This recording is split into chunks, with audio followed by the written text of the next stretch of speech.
Oke, Assalamualaikum warahmatullahi wabarakatuh. Warga Desa Sukawadi, ketemu lagi bareng saya Raden Ruli di Mencekam pastinya.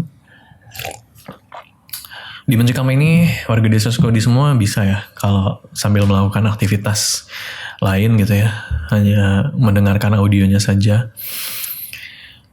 Cerita kali ini dikirimkan oleh salah satu kontributor kita yang bernama Mbak Elma, yang menceritakan sebuah perumahan mewah, perumahan elit, di mana orang dalam cerita nyata ini adalah orang yang pertama bahkan sendirian gitu ya, tinggal di sebuah perumahan elit. Sisanya ada yang belum ditempatin, ada yang masih kosong karena sistemnya ini pesan bangun. Jadi kita harus pesan dulu, kemudian rumahnya baru dibangun. Kejadian-kejadiannya menurut saya menyeramkan. Seperti apa kisahnya? Pastinya hanya di Mencekam, menceritakan email kamu. Do you see what I see? Exclusive on Spotify. Download Anchor untuk bikin podcastmu gratis.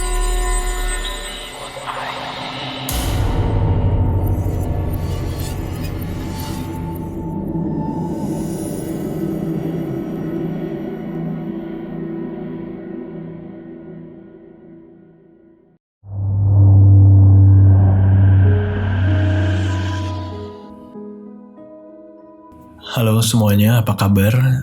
Saya Elma.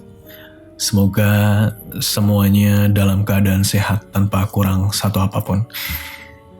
Di kesempatan kali ini, saya akan menceritakan sebuah pengalaman yang saya alami bersama sahabatku.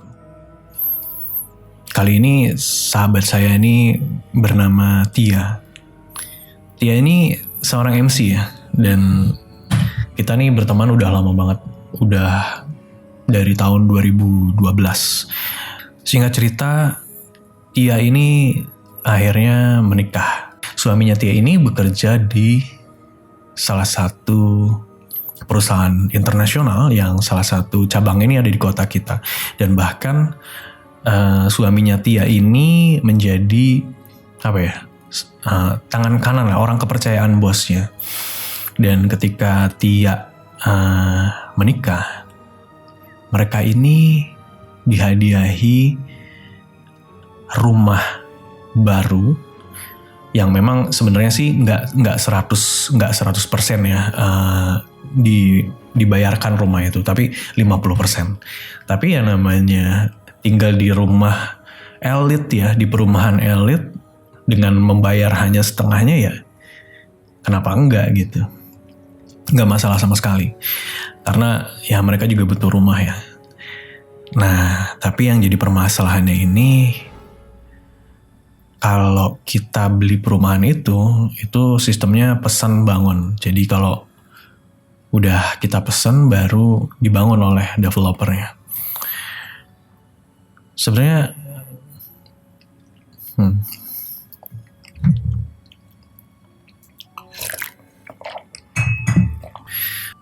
cuma Tia dan suaminya yang menempati perumahan mewah itu gitu ya. Sebenarnya rumah Tia nih ada di depan ya. Nah, di depan gerbang itu ada pos satpam. Nah, di sebelahnya itu ada rumah yang sudah dibangun sebenarnya, tapi rumah itu untuk rumah pemasarannya ya, atau rumah developernya. Dan 1 bulan Tia tinggal di rumah itu ya tidak ada apa-apa. Mungkin karena Tia masih benar-benar menikmati bulan madunya ya, sebagai pengantin baru. Masuklah bulan kedua. Di sini mulai ada gangguan. Nah, gangguannya itu apa? Gangguannya itu Tia ini ngerasa setiap pagi selalu dapurnya ini berantakan. Kayak ada aktivitas yang menggunakan dapur gitu ya, kayak memasak segala macam. Ya, padahal Tia sendiri malamnya nggak ya sudah dalam keadaan beres lah sebenarnya kalau ditinggal tidur gitu ya. Jadi sudah dalam keadaan bersih. Tapi paginya tuh entah kenapa setiap bangun tidur Tia ke dapur itu berantakan. Dan saat itu karena belum ada CCTV, akhirnya saya minta Tia sementara nih untuk foto atau videoin kondisi sebelum dan sesudah gitu. Si Tia nih nunjukin ke saya dan memang benar gitu ya. Loh, kok berantakan gitu. Nah, si Tia akhirnya nanya kan, sebenarnya sih nggak mau cerita ya, tapi dia hanya nanya ke suaminya kalau tadi malam atau semalam suaminya tuh masak atau enggak gitu, atau menggunakan dapur atau enggak. Tapi suaminya jawab enggak sama sekali gitu. Ini aneh banget. Itu kejadian pertama. Nah, kita masuk ke gangguan yang kedua, yang menurut saya ini menyeramkan sih ya.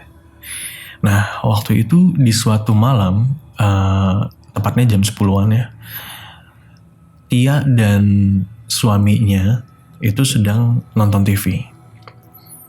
Tiba-tiba ada yang mengetuk pintu rumah Tia.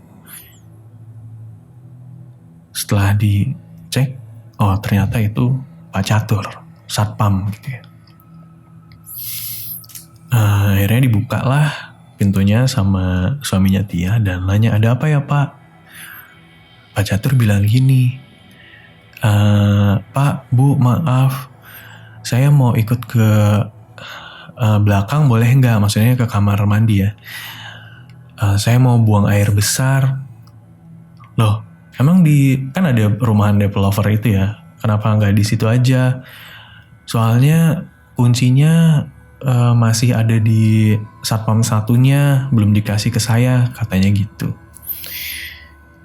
Wah, ya udah nggak apa-apa pakai aja gitu kata suami saya. Akhirnya Pak Catur nih masuk kan ke rumah kita, masuk.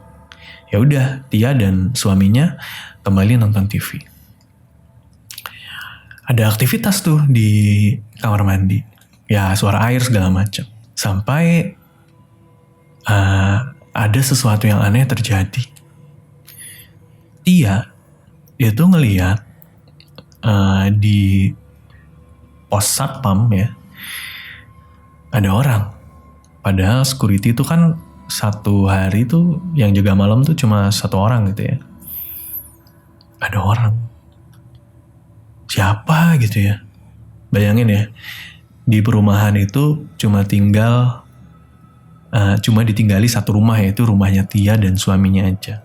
Tapi ada orang berdiri di pos security, di mana security-nya tuh lagi di kamar mandi. Akhirnya Tia coba ngecek dari jendela. Loh, itu kan Pak Catur gitu, bilang ke suaminya. Itu Pak Catur loh. Kok Pak Catur di depan? Gimana ceritanya? Coba kita ke sana deh gitu. Akhirnya Tia dan suaminya ke depan, terus ketemulah sama Pak Catur. Pak, maaf Pak, Bapak keluar dari mana ya? Maksudnya gimana nih, kata security-nya. Enggak, Bapak kan tadi ke WC mau buang air. Enggak kok.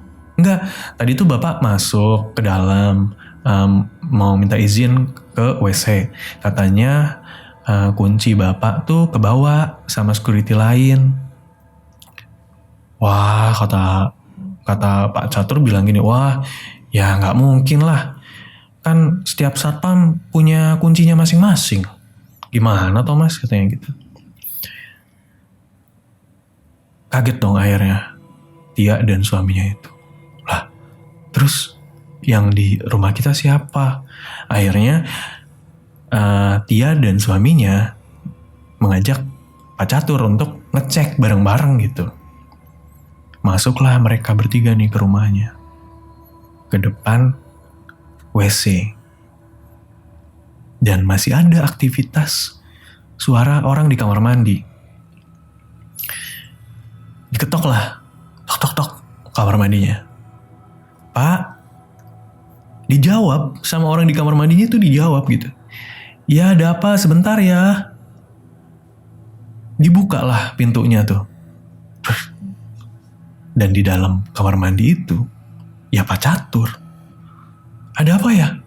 Setelah Pak Catur keluar, kita akhirnya otomatis nengok ke belakang dong. Dan Pak Catur yang tadi di belakang kita tuh gak ada. Yang ada Pak Catur yang di kamar mandi. Oh, itu serem banget sih. Tapi ada yang lebih serem. Ini dia cerita yang ketiga di perumahan itu. Suatu hari, saya sama Tia nih dapat pekerjaan event ya. Sambil nungguin paymentnya dibayarin,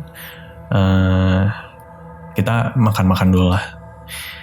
Nongkrong dulu di sebuah cafe gitu ya. Dan akhirnya setelah larut malam, kita pulang gitu ya. Karena paymentnya sudah dibayarkan. Dan waktu itu ya saya harus nganterin Tia dulu. Karena Tia ikut mobil saya kan. Dan akhirnya kita tiba di perumahan mewah itu sekitar jam 10:30 malam. Waktu itu kita masuk gerbang depan, maksudnya gerbang perumahan, disambut oleh Pak Catur ya. Lagi-lagi Pak Catur nih ya ketemunya. Nah, setiap saya main ke rumahnya Tia itu kan kalau masuk mobil saya sekalian langsung puter balik gitu. Jadi nanti puter balik terus parkir di depan rumahnya Tia. Jadi nggak masuk ke garasinya. Ngelewatin dulu. Kan mau mundur gitu ya, biar nanti tinggal cabut aja gitu. Nah, pas ngelewatin rumah Tia, itu ada hal yang aneh. Yaitu ruang tengah rumah Tia itu menyala. Dan ketika kita lihat di ruang tengah yang menyala itu, ada 2 orang yang sedang duduk. Waktu itu saya pribadi ya saya pikir itu mungkin suaminya Tia lagi sama temennya lah ya. Ya udah, nggak masalah ya. Akhirnya saya lewat rumahnya Tia terus putar balik. Nah, yang bikin menyeramkan ketika kita putar balik, tiba-tiba waktu itu yang nyetir Tia ya. Saya ngerasa nih jalanan itu kayak bergelombang gitu, bergelombang yang nggak wajar gitu, nggak biasanya. Kan saya sering ke rumah Tia gitu ya, kayak yang jalan yang terjal gitu ya, dan otomatis jalannya kan jadi dipelanin gitu. Parah banget lah pokoknya. Padahal jalannya mulus gitu ya. Pelan-pelan dan begitu berhenti di depan rumahnya Tia, saya sama Tia itu melihat 2 sosok yang berdiri di tengah-tengah garasi rumahnya Tia. Di situ berdiri 2 sosok, dan 2 sosok itu kepalanya tuh tegak gitu ya. Tegak dan pandangannya kosong.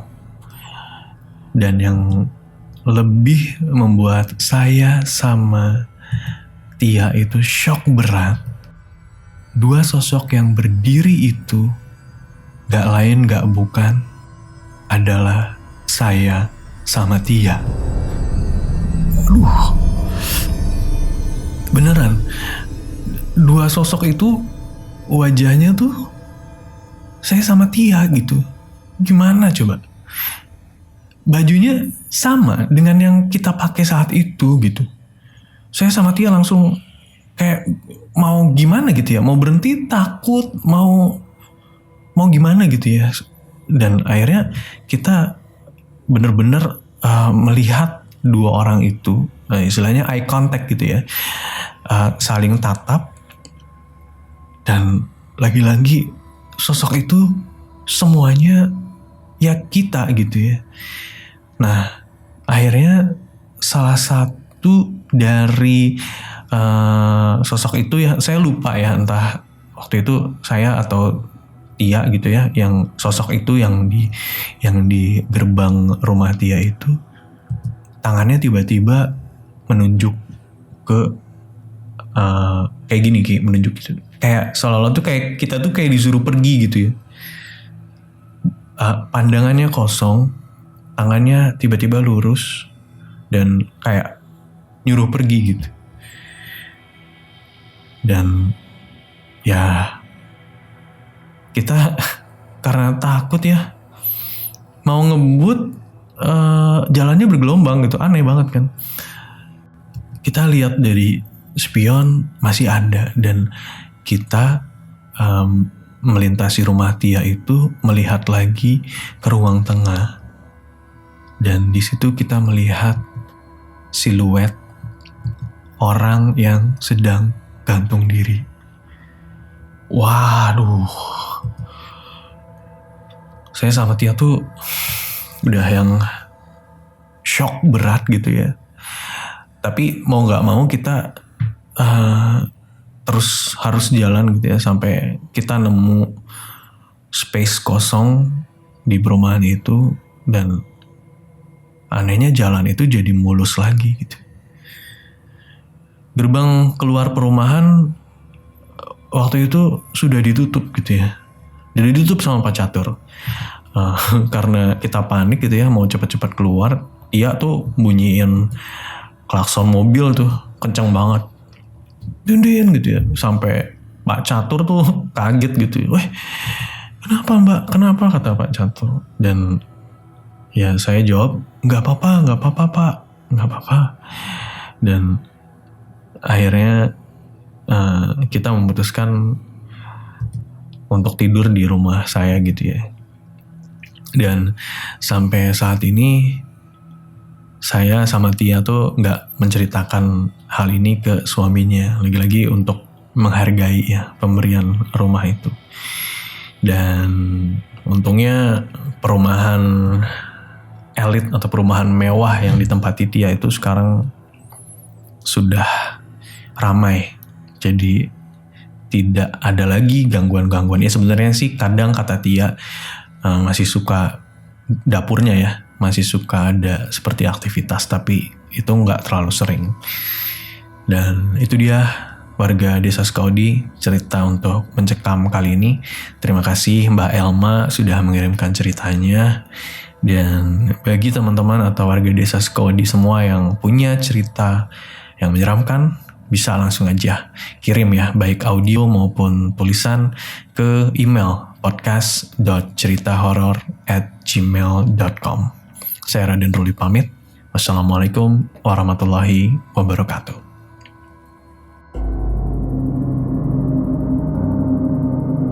Do you see what I see? Exclusive on Spotify. Download Anchor untuk bikin podcastmu gratis.